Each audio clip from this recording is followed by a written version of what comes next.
કેટલા? 35 કરોડ ઉપર રાજ કરતા હતા. આજે તમે લખ્યું છે આમાં, જે પર્વત ગામથી જે મિલેનિયમ માર્કેટ 4 ને ભાઠેડાની ખાડી એકદમ સાંકડી કરી દીધેલ છે, એટલે તમને બધી ખબર બધી છે.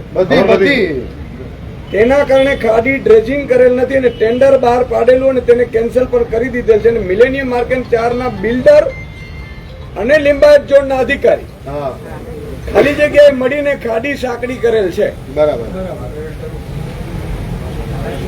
અને આ ભ્રષ્ટ અધિકારીઓને કોન્ટ્રાક્ટરોએ મળીને પૈસા બનાવેલ છે, તેના કારણે 5 લાખ લોકો આ પાપ ભોગવી રહ્યા છે. બરાબર, રાઈટ. 5 લાખ એટલે કેવું છે ખબર છે? 5 લાખ લોકો જો જાગૃત થઈ ગયા હોય તો તમારી કોર્પોરેશન બદલી જાય ભાજપ. અને નરેન્દ્રભાઈ મોદી ત્યાં મીટિંગ લઈ લે, ભાઈ આ કોર્પોરેશન કેમ વહી ગઈ? તમે એમ કહો છો કે રાજનીતિ જ પેલા હોવી જોઈએ.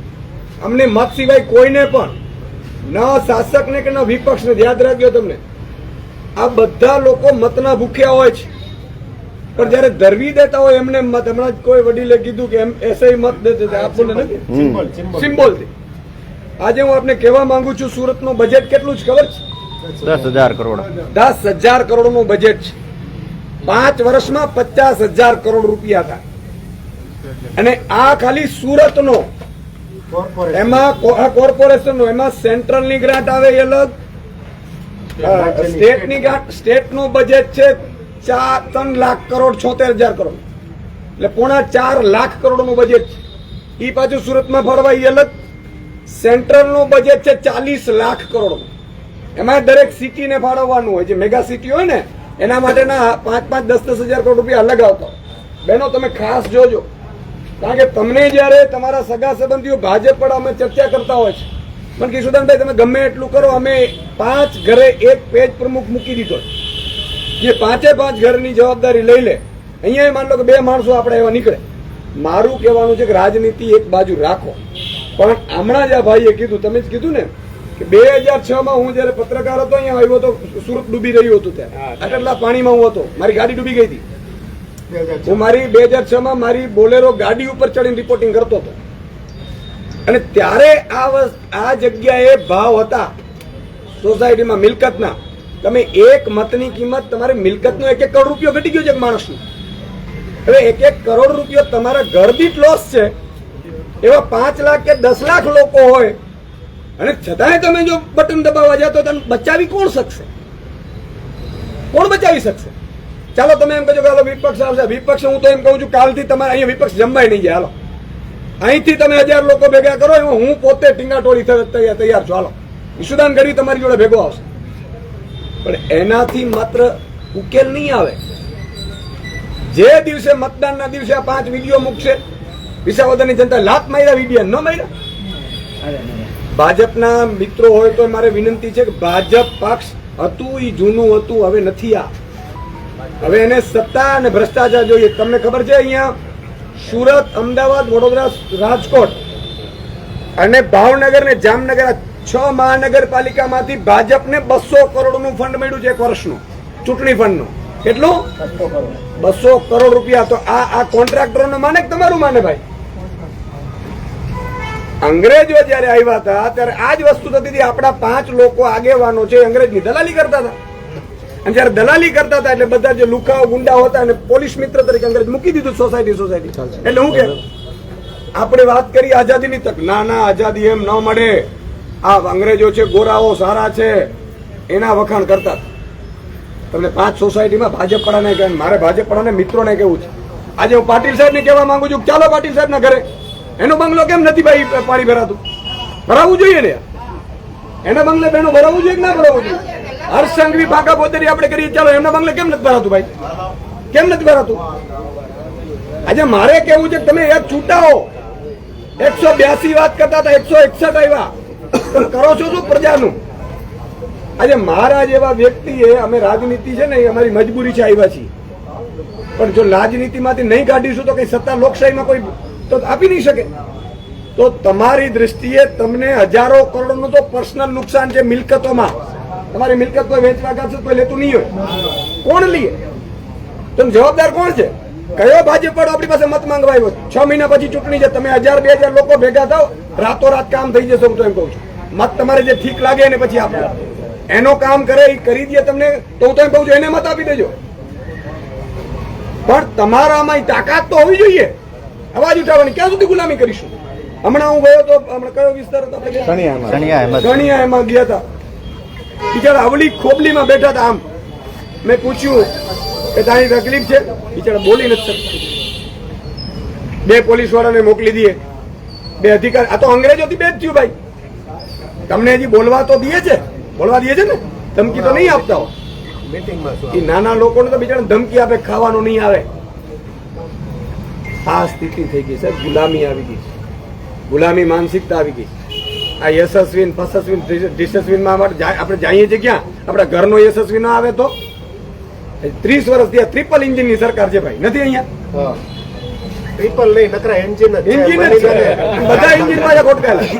તો મારે અહીંયાથી તમે પણ જે વિડીયો બનાવતા હોય, મારી વિનંતી છે કે CR પાટીલજીને મોકલો કે તમે અહીંયા આવો ને એકવાર સાંભળો, કમસે કમ સાંભળો તો કરો. ચલો કરો નહીં તો તમને એટલો બધો અહંકાર થઈ ગયો છે કે આ લોકો તો એમને મારા 5 ભાજપના નેતાઓ કે આગેવાનો ફરી લેશે, આ લોકોને ડરાવશે, ધમકાવશે, પેજ પ્રમુખોને નાના નાના કામ આપી દેશે, કોન્ટ્રાક્ટ આપી દેશે, એટલે મત આપી દેશે. આ બધી સ્થિતિ શું છે? આ હમણાં મને વિડીયો હમણાં તમે બનાવ્યો ને, એ ખાડી સાફ કરે છે.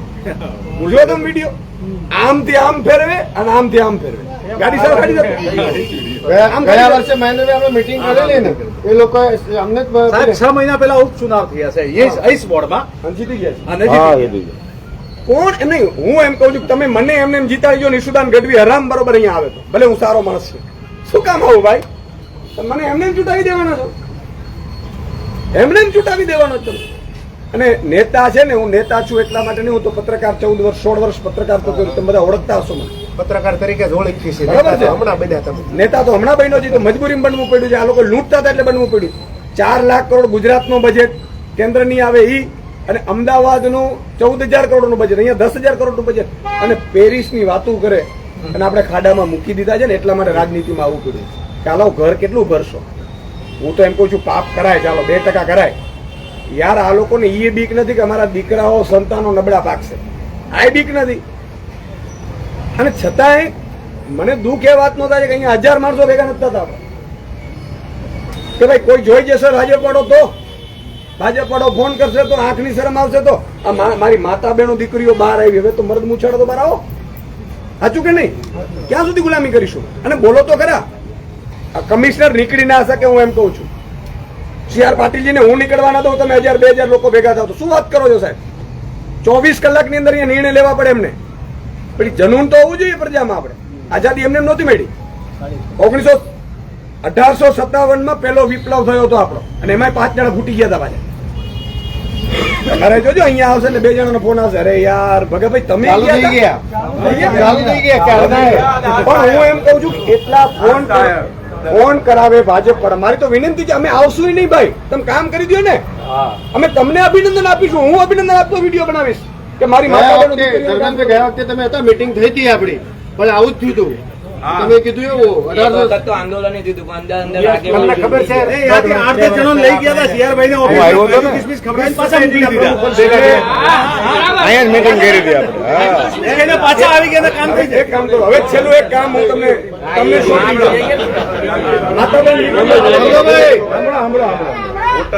તમે એક કામ કરો, તમારા બધાનું લિસ્ટ હશે મોબાઈલ નંબર સહિતનું, તમે સાઇન સિક્કા તૈયાર કરો, એનો એક વોટ્સએપ ગ્રુપ બનાવો. વોટ્સએપ ગ્રુપ બનાવીને આપણે નક્કી કરીએ કે ક્યારે ભેગા થવું છે, ક્યારે આંદોલન કરવું છે, ના શું થાય, અને કયો પોલીસ કે કયો ગૃહમંત્રી તમારી આગળ ટચ કરે. હું બેઠો છું, ગૃહમંત્રીને અહીંયા ભગાડી દઈશ. આ પ્રજા માટે લડવા માટે નીકળે છે, કોઈએ બીવાની જરૂર નથી. અને હું તો એમ કહું છું કે એને કરવું હોય તો કરી બતાવે, લેખિતમાં આપે ભાઈ. બોલો, લેખિત લેવાની આપણી તૈયારી છે કે આ કામ પૂરું કરો. અમારી રજૂઆત તો જો કઈ તારીખની છે? 22ની છે, મેં બધું જોઈ લીધું છે. 15/7/2022માં, અને આના પછી ચૂંટણી આવી. બોલો, એના પછી એને રજૂઆતો કરી કરીને થાકી ગયા. આના પછી 2022 આવી ગઈ. પછી 2000 આવશે.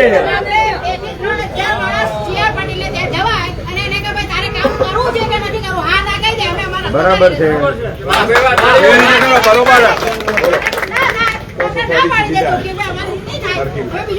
અને તમે એક વસ્તુ ધ્યાન રાખજો, 1000 માણસથી ઉપર ભેગો થાય ને એક ઉપર કેસ નો થાય, સમજી લેજો. કોઈ કેસ થી બીતા નહીં. કેસ અમે સહન કરીશું, અમારી ટીમો કરશે. હશે તો એવું હતું તમારી માટે બેઠા છીએ.